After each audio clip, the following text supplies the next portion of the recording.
Então sejam todos, mais uma vez, todos muito bem-vindos. Hoje o tema, Bem-aventurados os aflitos, tema bastante oportuno para os momentos que a gente vive, e está em cargo do nosso irmão Wellington, lá da Simão Pedro, mas também aqui do GEAC, né? Mas atualmente está trabalhador naquela casa, e nós convidamos ele então para trazer as suas considerações sobre este capítulo. Uma boa exposição a todos e muita paz. Nosso boa tarde, já boa noite a todos os irmãos.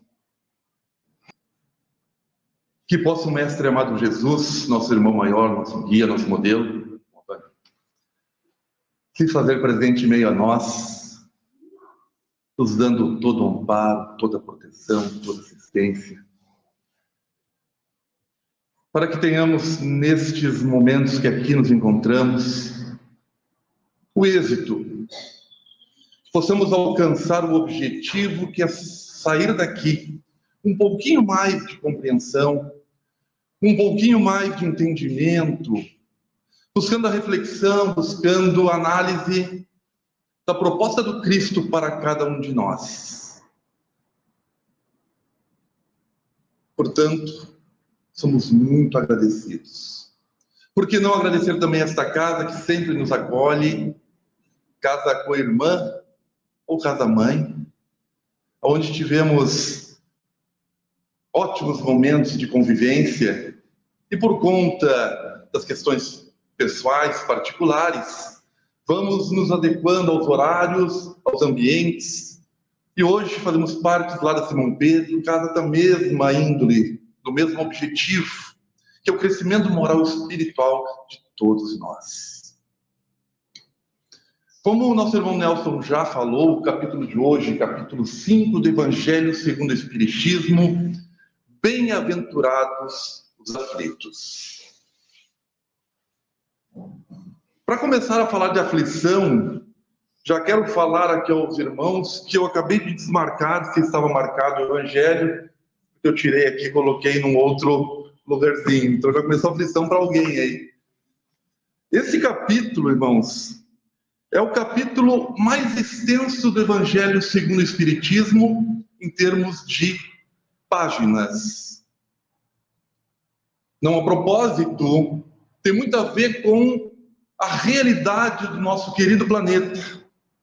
E teríamos mais de 20 tópicos para serem analisados, entre alguns, justiça das aflições, causas atuais delas, causas anteriores, suicídio à loucura, mortes prematuras, se fosse um homem de bem, teria morrido, dever-se-á por termos a prova do próximo, proveito dos sofrimentos para outrem, entre tantos e tantos pontos a serem analisados.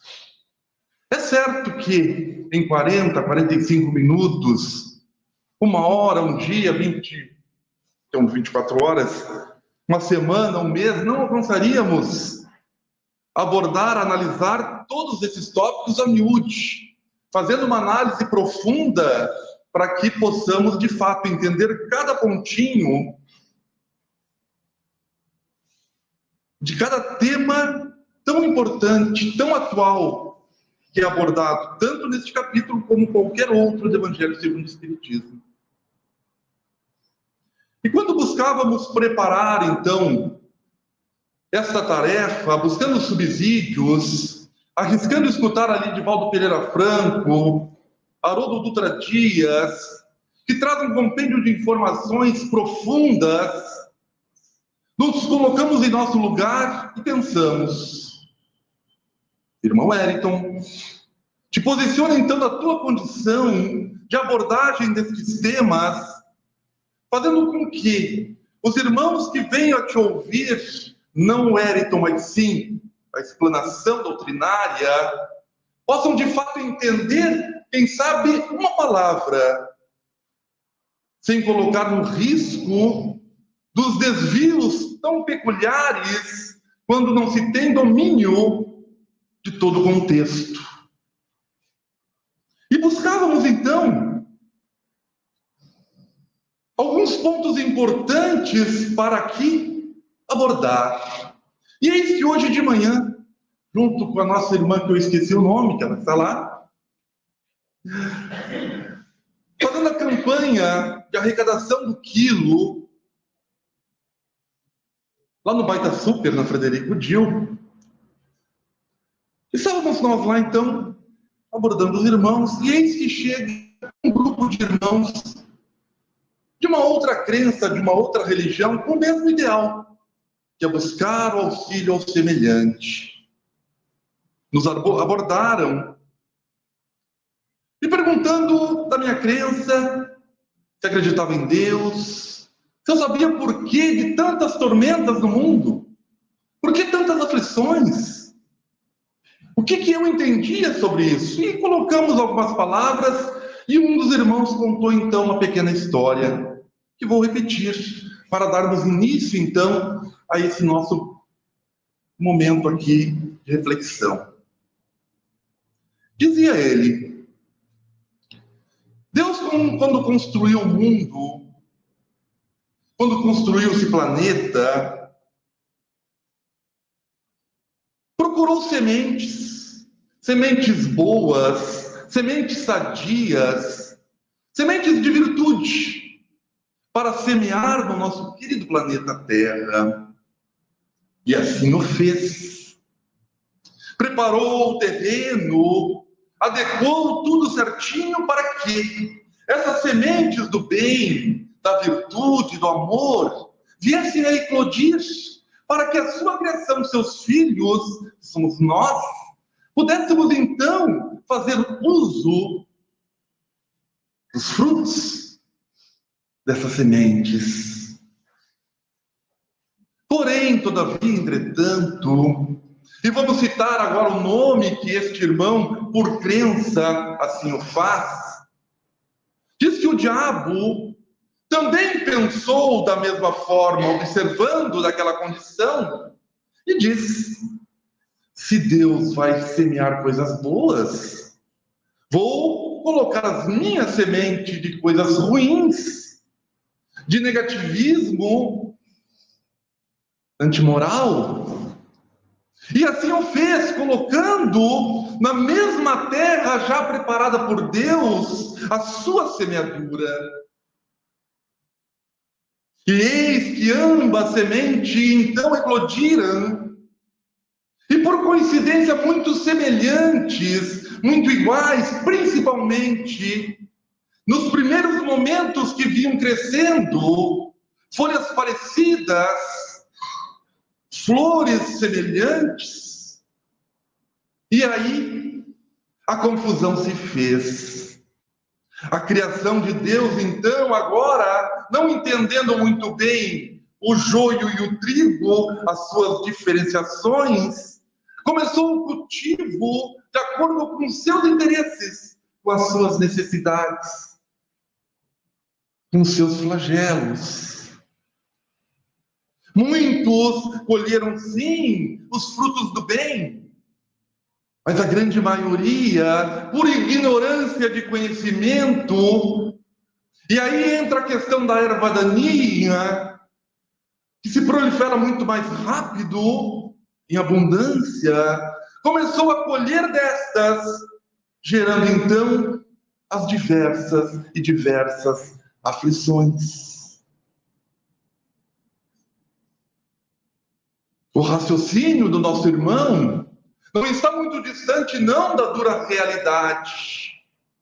Porém, precisamos colocar aqui algo muito importante,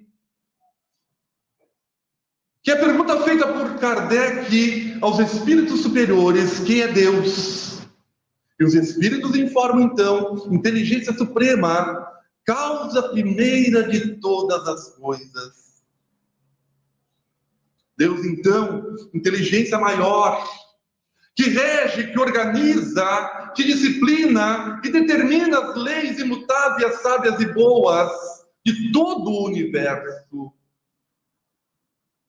Certamente semeou em nós as boas sementes, mas nos coloca ao livre-arbítrio para tomarmos as nossas decisões. Portanto, Se há esse Deus, outro irmão que o nosso irmão da história citou, não poderíamos conceber com a mesma força. Mas sim, temos que agora caminhar num outro momento de reflexão para entender o que ele chamara então de diabo, para poder refletir. E lá na pergunta 10 do Livro dos Espíritos, pergunta 13, perdão, fala dos atributos divinos. Bondade suprema, imutável, justo, bom, onipresente. Então Deus como grande força, a força maior. E a doutrina espírita tem como Deus um de seus pilares, a sua unicidade. E precisamos ter fé e confiança e certeza, aprofundando o conhecimento, para dar base, solidez às coisas que ocorrem no mundo. O que seriam as aflições que todos nós, em determinado momento de nossas vidas, um dia já sentimos, já vivenciamos, ou estamos vivenciando, ou iremos vivenciar? Angústias, preocupações, desgostos, dificuldades. Isso tudo envolvido em relacionamentos, relações com os filhos, relações no trabalho, no trânsito, na casa espírita, no desejo de alcançar esta ou aquela oportunidade, passar num concurso público, almejar uma faculdade. Toda e qualquer relação que tivermos com este mundo nos coloca num quê? Mesmo que seja não tão forte, mais sutil, mas há sim um movimento interno que nos coloca numa certa aflição. Porém, nós precisamos aqui analisar de uma forma cristã a proposta do Evangelho de Jesus. Porque nos diversos tópicos deste capítulo, fala em aflições um pouquinho mais profundas, por exemplo, perda de pessoas amadas. Crianças em tenra idades, nascendo com as suas dificuldades. Agora estava falando aqui do autismo, particularmente aqui temos na família 2, sobrinho e um neto. Os desafios, os porquês. Mas intimamente precisamos entender, irmãos, que a proposta é saber entender que as aflições fazem parte do nosso mundo ainda. E possuem aspectos distintos, as aflições do êxito e as aflições dos erros. Das decisões mal tomadas durante o percurso evolutivo. E Jesus Cristo, que é o nosso modelo, o nosso guia, o nosso único exemplo efetivo, aquele que detém todas as características do homem de bem, ele esteve em meio a nós, tratando do quê? Ele veio em meio a nós, trazer a boa nova, a lei do amor, e tratar as aflições da humanidade. Caminhou em meio aos povos, buscando de forma única apaziguar, acalentar, amparar, servir, exercer a caridade sob as aflições do nosso mundo. Veio implantar, sim, a lei de amor e nos ensinar como devemos nós nos portarmos no nosso dia a dia. Qual efetivamente é a nossa tarefa quando nós acordamos, quando transcorre o dia e quando vamos descansar o corpo físico e partir então a pátria espiritual durante o sono? Quais os nossos compromissos em relação a tudo isso? Ele veio nos ensinar. Sábio como é, já via que a humanidade com seu livre-arbítrio tomaria suas decisões. Tanto que diz que ele não veio destruir leis. Ele veio ao nosso mundo simplesmente fazer acontecer o processo evolutivo da humanidade.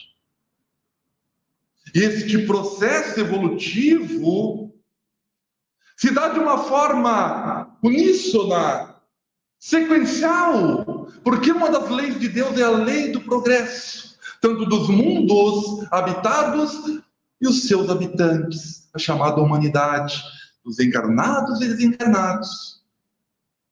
Porque também Jesus afirmara que o reino dele, o reino de amor, não comportava aqui este ambiente ainda.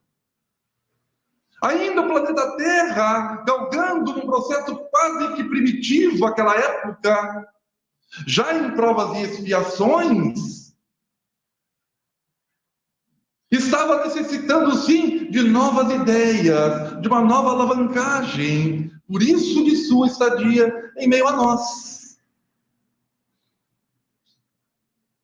E faz parte do processo evolutirmos entender tudo isso. Apaziguando um pouquinho daquele sofrimento íntimo quando pensamos que somos iguais a uma criança de, quem sabe, 4 anos, 5 anos, que ainda na imaturidade do entendimento exerce alguns erros infantis e que, porventura, estes erros geram as suas aflições. Os pais colocam ali as verdades por experiências já vividas para aquela criaturinha, para que ela possa aprender e não sofrer.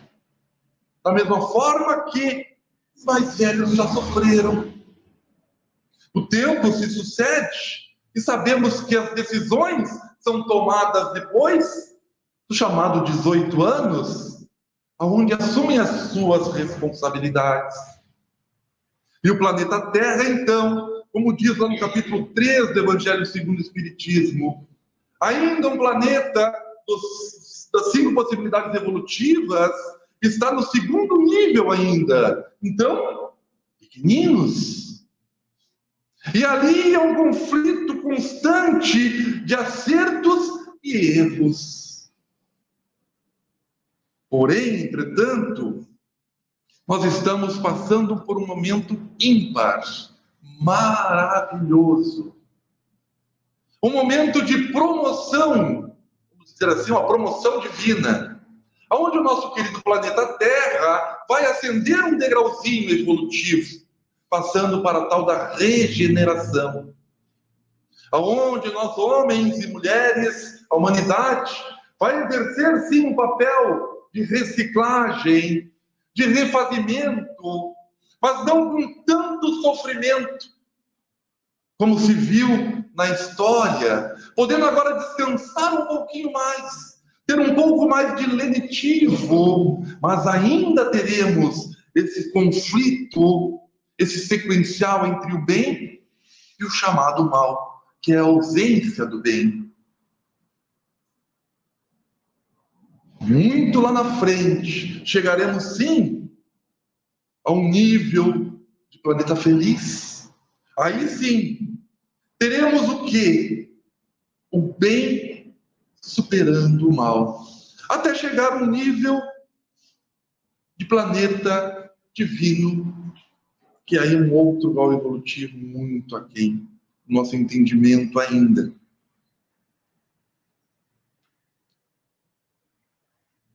Nos parece dizer que está tudo certo, fica meio forte. Nós estamos vivendo efetivamente uma realidade nossa ainda, que é dos enganos de decisões tomadas. Saber que Deus tudo vê e tudo sabe, que está presente em cada um de nós, nos traz um quê de conforto. Mas mais do que isso, queridos irmãos, precisamos entender que nós temos em mãos as possibilidades de termos aflições ou não. Nós temos condições de definir o nosso futuro a partir de hoje. Aquilo que já fizemos, de fato, vamos ter que resgatar. De alguma forma vai chegar em nós uma dorzinha, um desconforto. Já foi, já ocorreu. E nós que estamos buscando entender um pouquinho mais deste contexto, temos quase que a obrigação, mas a obrigação no sentido de querer colocar em prática no nosso dia a dia. Ficamos às vezes reclamando disso, daquilo, aquele outro, sem perceber que são decisões tomadas. E muitas vezes, de uma forma quase que infantil, como já dissemos. E muitas vezes fazemos uma análise simplesmente daquilo que eu entendo, sem aprofundar os pormenores.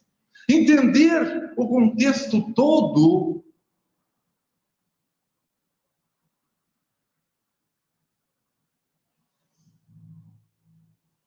A imortalidade da alma, que é um dos pontos principais também da doutrina espírita, faz com que venhamos a pensar: em uma única existência, poderíamos nós alcançar um grau evolutivo X?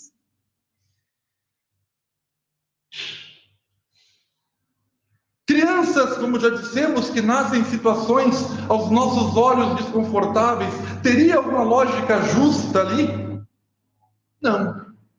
Teríamos que entender a imortalidade da alma e o processo da reencarnação. O ir e vir. Encarnar, desencarnar. Um período lá na erradicidade, lá no mundo espiritual, retornamos, experienciamos de novo, voltamos e vamos indo, e vamos crescendo e vamos evoluindo. Mas como pode ocorrer isso? Poderíamos pensar. E temos um exemplo muito prático no nosso mundo atual.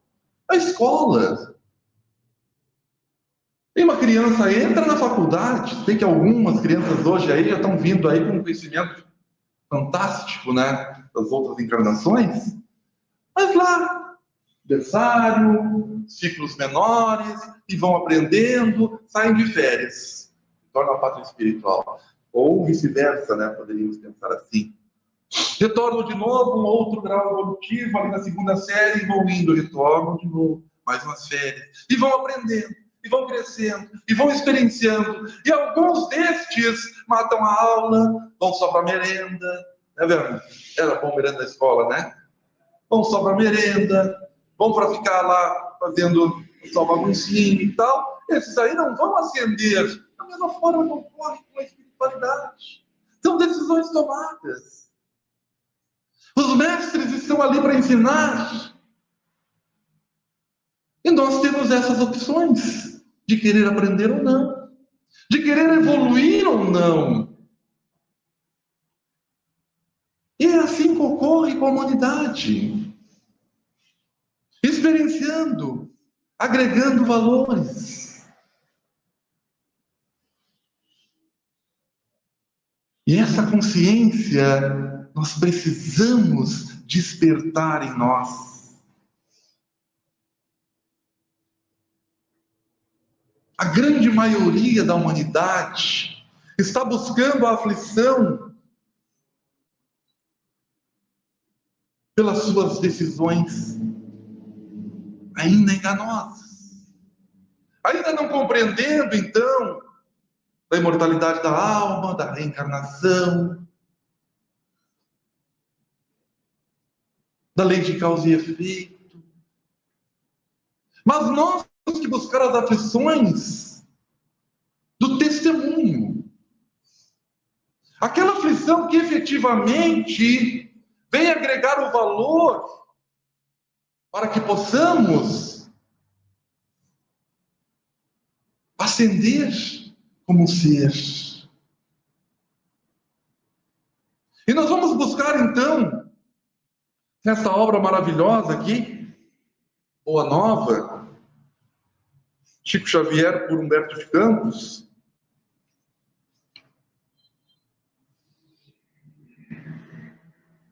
algumas narrações que falam das aflições que é tão comum a nós ainda, mas que, da primeira que vamos aqui trazer, não queremos nós testemunhar.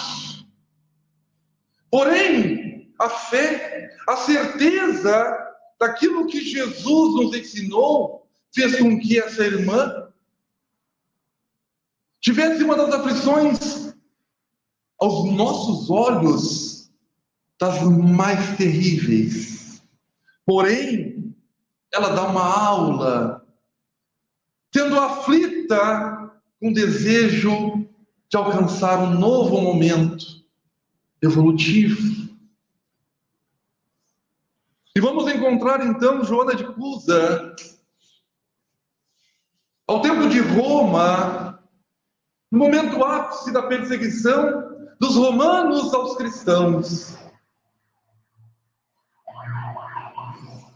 O Coliseu, lotado de irmãos fervorosos para ver o sofrimento daqueles outros perseguidos, bradavam então aos centuriões pela morte. As feras que entravam no palco, como que passando as unhas em um e outro. Mas Joana está lá, amarrada a um tronco, abaixo lenhas, ungidas ao óleo. Mas ao lado um filho, o filho seu, em torno de 18 anos, também na mesma condição, amarrado a outro tronco. Mas Joana, muito cristã, muito convicta daquilo que Jesus, quando passara por ali, tinha trazido a ela, aflita estava, porque tinha um sentimento de mãe, vendo seu filho, mas também ela com o cuidado da sua vida, aflita estava. Eis que um centurião então chega a ela e coloca o primeiro brasão de fogo a seus pés, da mesma forma ao seu filho, que gritava, porque um momento ímpar era dizer assim: eu nego Jesus.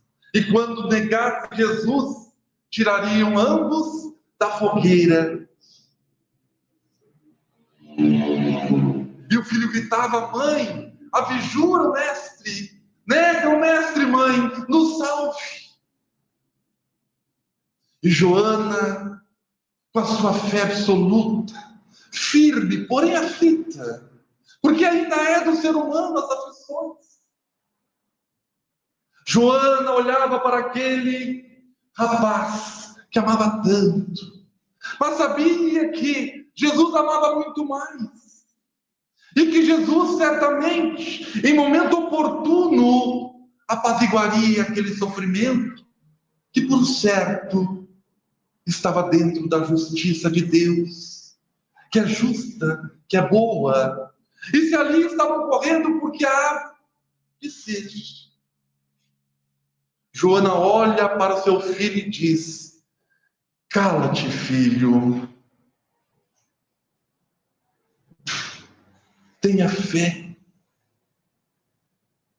O centurião, então, colocando um sorriso no canto da boca, olha para aquela mulher e diz: é isso que o teu mestre ensinou a fazer? Morrer? E ela, com um olhar de mãe, de ternura, certamente já abraçada por Jesus, olha para aquele centurião e diz: não, meu filho, o meu mestre me ensinou a bem morrer, a aceitar as coisas como há de ser, porque está tudo certo.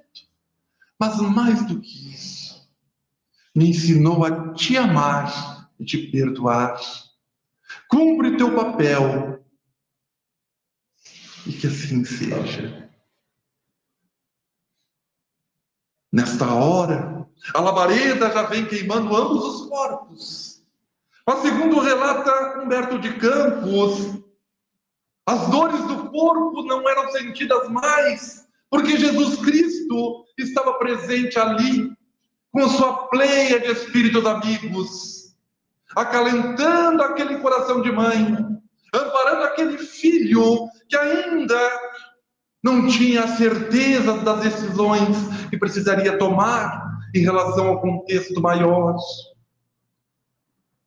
Olha que renúncia desta irmã, alcançando um nível evolutivo que certamente a grande maioria dessa humanidade não conseguiria sequer pensar. Convicta estava. E assim nós precisamos fazer, queridos irmãos, toda vez que acenderem uma chama abaixo de nós, que venha trazer um quê de sofrimento, ter a certeza que Jesus está ao nosso lado, que está tudo correto. E se pararmos para pensar, analisar e refletir, aquela dor, aquela aflição está presente porque nós negligenciamos ontem, e quem sabe até hoje, por uma má decisão.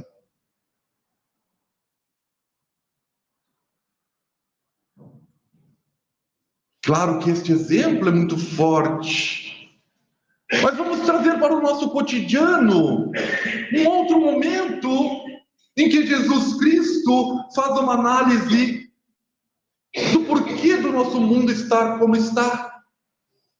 E agora vamos encontrar o mestre amado Jesus sentado naquela época, à sombra, na sua tranquilidade interior, buscando a reflexão, buscando trazer a sua palavra amiga, sábia. Eis que observo então um burburinho que se faz nas andanças próximas, observando, vem um grupo de homens trazendo uma mulher, quase que arrastada. Aquela época,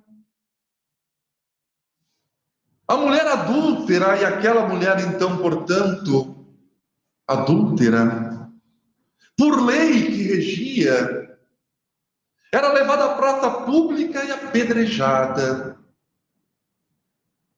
Esses homens, carregando elas para testar Jesus, perguntam a ele se ele também julgaria aquela mulher adúltera perante as leis que regiam lá. O que faria ele? E como já sabemos, Jesus simplesmente olha e pergunta: aquele que estiver sem pecado, atire a primeira pedra. Neste momento, a consciência daqueles irmãos se tocando de suas ações do mundo, e provavelmente todos nós faríamos o mesmo. A consciência traria a reflexão do nosso dia a dia, das nossas ações. E cada homem, então, foi partindo, cabisbaixo. Aquela mulher chorava em prantos, sem erguer a cabeça, agradecia a Jesus. Jesus pergunta a ela: onde é que estão, então, os seus acusadores? Onde estão aqueles homens que vos julgavam? E ela disse: foram. Jesus abraça e diz: eu também não vou te condenar. Segues em paz, mas não peques mais. Esse é um contexto maravilhoso, uma de tantas maravilhas de apontamento de Jesus Cristo. É uma quantidade de ensinos aqui para reflexão íntima que poderíamos ficar analisando. Na sequência, porque basicamente conhecemos até essa parte, mas Humberto de Campos traz um colóquio agora dos seus apóstolos, os discípulos de Cristo, que perguntam a ele: Jesus, por que não condenaste essa mulher? Porque é a lei. A mulher adúltera tem que ser apedrejada em praça pública. É a lei que rege. E Jesus diz: mas como vou condenar se eu não conheço a história dela? As dificuldades que essa irmã tem passado, se tem família, se não tem família, os desafios que ela está passando, qual foi a última vez que se alimentou, o porquê de ter tomado essa decisão. E nós, no nosso dia a dia, quantas vezes fazemos julgamentos efetivos, sem conhecer da história. Mas Jesus não absolveu.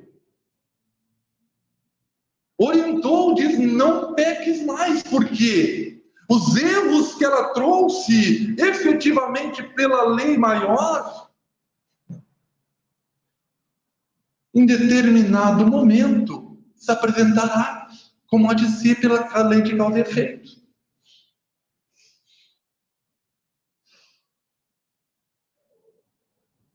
E Jesus Cristo, em um outro momento, então, na sua caminhada, agora está em meio a muitos irmãos sofredores efetivos. Naquela época, a lepra era muito presente. Irmãos paralíticos, doentes mentais, a própria pobreza, enfim, o contexto todo. E Jesus está no meio, servindo, amparando, fazendo curas.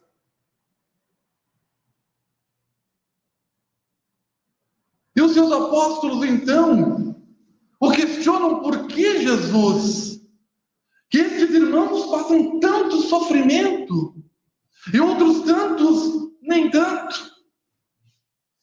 Onde estaria a justificativa disso? E aí Jesus Cristo fala com firmeza: são nas suas decisões durante suas vidas, em vidas pretéritas ou nas vidas atuais, que o mundo apresenta então o resgate efetivo. São irmãos que estão resgatando das suas invigilâncias. Outros, nem tanto, passando por testemunhos efetivos de provação. E neste momento que Jesus falava aos seus apóstolos, com a sua persuasão, fez os irmãos estes lembrarem daquela passagem da irmã adúltera, onde havia o processo desta irmã em desequilíbrio, no processo dela de adultério. Os irmãos porque essa mulher não é adúltera sem ter uma coparticipação, os irmãos que adulteravam também, o julgamento que esses irmãos faziam daquela mulher, a consciência destes, sabendo que também erravam, o contexto todo fazendo que a lei de causa e efeito mostrasse o porquê de tantas aflições que os apóstolos, então, tinham dificuldade de entender.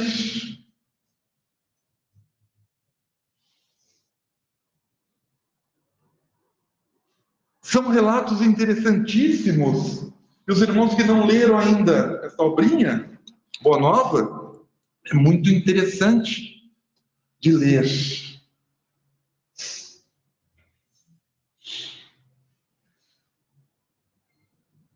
Chico Xavier, caminhando então para uma atividade junto aos seus colaboradores,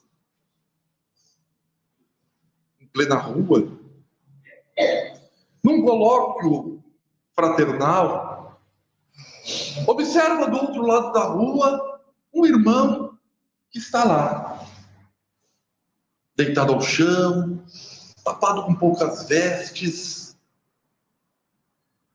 deitado em cima de papelão, que aos nossos olhos é uma grande aflição. Então Chico olha aquele irmão e atravessa aquela rua, chegando até ele, se abaixa, troca algumas conversas, sorri. Depois de um tempo retorna ao seu grupo de amigos e eles comentam então: pois é, Chico, que situação difícil daquele irmão, olha quanta aflição, quanta dificuldade, coitado, né? E Chico olha para ele: não, irmãos, eu não fui lá para o outro lado lá porque eu vi uma pessoa que se chama de mendigo. O que me chamou a atenção foi a luz que aquele espírito emitia de resignação, de fé, de certeza que aquilo que ele estava passando estava, sim, na sua programação evolutiva. E ele, quando nos viu, emitiu uma luz desejosa de êxito no trabalho que nós iríamos realizar. E eu fui lá buscar uma palavra amiga de conforto. Coitado de nós, que julgamos com os nossos olhos ainda da ignorância. Portanto, queridos irmãos, toda e qualquer situação está construída de acordo com as nossas necessidades. Seja para o processo de provas, seja para o processo de expiação, mas aqui é para todo o progresso. Uma constante evolução. E saber sofrer é sim fundamental. Saber entender o processo. E para o fechamento agora, vamos trazer mais uma história da Boa Nova, essa belíssima. Mas não queríamos nós também estarmos passando por este testemunho. Mas quantas vezes nós vamos nos encontrar num momento ímpar de enfrentamento com a realidade que pode se apresentar nas diversas formas de aflições.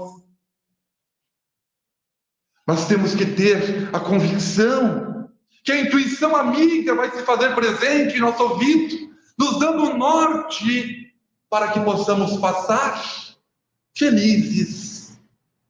Agora vamos encontrar então Maria de Nazaré, mãe de Jesus. Depois de se despedir do grande mestre na cruz do Calvário, Maria de Nazaré segue o seu trabalho, servindo ao seu semelhante, servindo com amor, com fraternidade. Trabalhava junto a um dos apóstolos, a abnegada Maria, tentando trazer todo o seu amor para servir daqueles filhos que vinham buscar no socorro. Porém, o tempo passava, seus cabelos já brancos por conta da idade, o convite para o retorno à pátria espiritual já estava muito próximo. O tempo se passara, o corpo físico desgastado, então, Maria de Nazaré retorna à pátria espiritual, o chamado desencarne, chamada morte. Recebida pelos anjos amigos que vieram buscar aquela mulher ímpar na história, começam a conduzi-la com carinho, com amor fraterno ao chamado céu, aquele ambiente que todos nós desejamos um dia chegar. E Maria de Nazaré, então, observando o planeta Terra quase que à distância, desperta aquele instinto de mãe, de irmã amiga, e observa que lá, no planeta Terra, em um dos calabouços, inúmeros cristãos estavam aguardando o seu momento final, sendo lançados aos centuriões, às feras.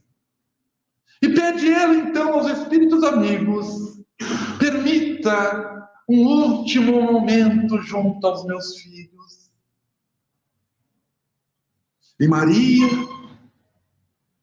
desce, então, até o calabouço, em meio àquela multidão de cristãos, burburinhos, o medo, a invigilância, e procura entre tantos alguém que estivesse em oração, estivesse buscando a fé, e encosta em uma irmã que estava ali, resignada, aceitando a proposta, e diz ao ouvido dela: canta, filha, canta, filha. E essa irmã, então, começa a cantar hinos de louvores, hinos cristãos, como que irradiando a todos os outros aquela energia maravilhosa, para que, quando ao embate dos grandes desafios que chegarão a todos nós, possam de fato ser bem vividos, bem aproveitados, para que a gente possa passar, sim, da melhor forma possível, entendendo que a lei é boa, é justa, é sábia, que aquele momento passará, e que nós, sim, após este momento, encontraremos um novo momento de vida. Encontraremos, sim, novos sentimentos. Encontraremos, sim, a paz interior.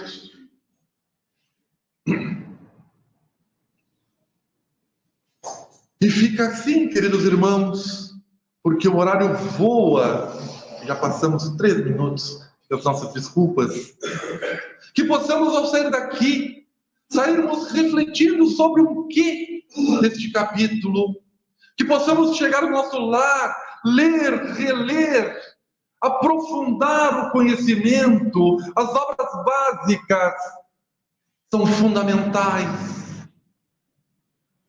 Se não conseguirmos entender nos nossos lares, vir à casa espírita, agregar ao grupo de estudos, onde nós podemos fazer perguntas, trazer respostas, e que possamos levar, sim, em nossos corações, muita paz, muita harmonia e este ambiente fraterno, trazido pelos irmãos da espiritualidade, ao qual agradecemos hoje e sempre. Obrigado.